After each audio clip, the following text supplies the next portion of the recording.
Bonjour Marlène. Bonjour. Comment Bonjour, ça là. va? Je vais très bien. Vous avez vu Et ça? vous? Vous avez vu ça? Magnifique.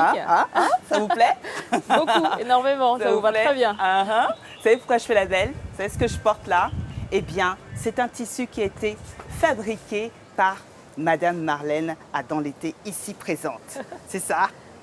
Alors, Marlène, vous êtes, on pourrait même vous, je sais pas, vous placer comme patrimoine, je sais pas, patrimoine culturel ou identitaire de notre pays, puisque vous êtes issue d'une grande famille, Oui. une grande lignée Exactement. de Nana Benz. Exactement. Est-ce que vous pouvez nous en parler? Oui, alors tout a commencé en fait avec ma grand-mère, donc qui faisait partie des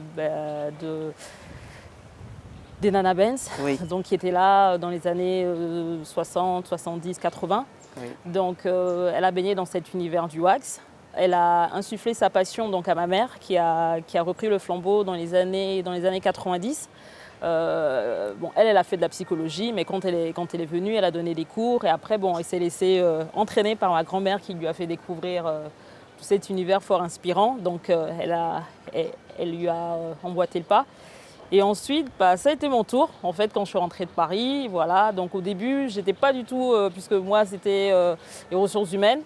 Et bon, quand je suis venue, elle m'a dit, il serait bien que tu regardes un peu, si ça t'intéresse. Donc voilà, donc j'ai passé quelques temps avec elle et la passion est venue comme ça par rapport au wax, en fait. Mais vous avez grandi dans le wax, vous avez grandi dans les tissus. Exactement. Et du coup, vous avez lancé une modernité, vous avez repensé le wax. Oui, parce que pour nous, c'était très important de sortir un peu, de porter le wax un peu différemment. Parce qu'on avait beaucoup de pagnes classiques et nous, on les voyait, avec notre équipe en fait, de designers, on s'est dit comment est-ce qu'on peut moderniser ça, comment est-ce qu'on peut apporter un peu de renouveau. Et puis voilà, donc on est parti sur un tissu comme ça, où on est parti sur un classique, on l'a mélangé avec du kente, on est parti sur des couleurs, sur des formes un peu géographiques.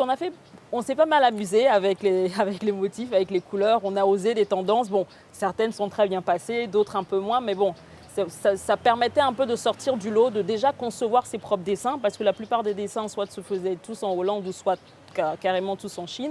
Et c'était important pour nous au moins de réaliser cette première partie en fait du process de création. C'était important pour nous. Je me souviens en préparant l'émission que vous expliquiez que les difficultés que vous avez rencontrées, ce n'étaient pas des difficultés vraiment entrepreneuriales, mais c'est plus de crédibilité face à votre jeune âge. Oui, exactement. Ouais. Exactement. Parce que c'est vrai que c'est un milieu où on a... ce sont des dames d'un certain âge. Et puis quand on arrive comme ça et qu'on voit, c'est vrai que là, je suis plutôt habillée un peu classique, mais c'est vrai que jean, en basket. boutique, voilà, je suis en jean, basket, souvent même avec des petites sandales. Donc quand on arrive, et en plus moi, vu que je revenais de France, on me disait c'est la parisienne, elle y connaît rien, qu'est-ce qu'elle vient faire au marché. Et donc voilà, c'était ça le gros challenge du début. Mais après, j'ai quand même réussi à me faire ma place, j'ai réussi vraiment à montrer que il fallait pas forcément juger d'après les apparences, il fallait voir au-delà et avoir ce contact avec la clientèle, avoir ce contact avec les fournisseurs. Progressivement, ça s'est mis en place. Et puis, après cette aventure, vous êtes lancé dans une autre aventure. Oui. Vous êtes multi-entrepreneur. Oui, effectivement. Vous êtes lancé dans quoi? Dans le yaourt, en fait, avec mon frère Jean-Paul. Et j'ai été, évidemment, par rapport à ce projet-là, très soutenue aussi par mon mari, Lionel Jondo, qui m'a poussée, qui me disait, oui, c'est vrai que le pagne, c'est bien, mais il faut te diversifier. Et pour moi, c'était important aussi de pas rester que dans l'univers du wax. Parce que c'est vrai, quand on parle des Nana Benz, c'est que le wax. Et nous, on voulait vraiment sortir de ça. C'était important. Donc, c'est parti de l'amour de mon frère, Jean-Paul Dans l'été, pour le déguet et pour le yaourt. Il le consommait tout le temps. Mais moi, je trouvais que c'était un peu acide. Donc, il m'a dit un jour, à force de critiquer, qu'est-ce que tu en penses? Tu ne voudrais pas qu'on lance ça et qu'on le mélange un peu? Je lui ai dit, on va mélanger comment? Puis il m'a dit, mais c'est vrai, on peut le manger. On peut le manger avec des fruits, on peut le manger avec du spéculoos, on peut mettre de la chantilly, on peut mettre du caramel, on peut mettre des Oreos, on peut mettre du mil, du couscous. Donc, c'est parti comme ça et on a...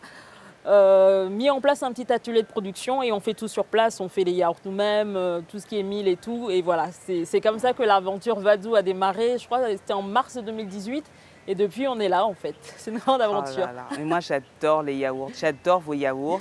Alors, ce que j'aime bien, moi, c'est le yaourt à la vanille et je mélange avec du mil. Le mil, c'est une céréale, c'est une céréale de chez nous. Oui, c'est important. Et ça fait une forme de déguet, quoi. Exactement. Ah, qu'est-ce que j'aime, c'est tellement bon. Alors, est-ce que vous avez rencontré des difficultés parce qu'il y a une boutique où on va acheter les yaourts. Donc, vous expliquez, il y a plusieurs parfums, il y a des fruits locaux et autres.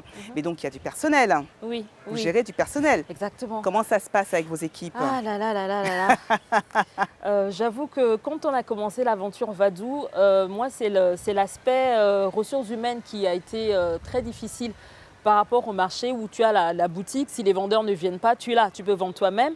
Mais là, le côté personnel, c'était un peu compliqué parce que du jour au lendemain, quand il y a le service, ils peuvent ne pas venir et ils n'appellent pas. Donc vous vous retrouvez sans personne et puis, ou même à l'atelier. C'est pour ça qu'avant de se lancer dans Vadou, moi j'avais jugé important de me former. Je sais faire les yaourts, je sais préparer le mil. Donc quand on avait par exemple celle qui est à l'atelier de production qui ne venait pas, je me retrouvais à faire le yaourt, à tout faire en fait.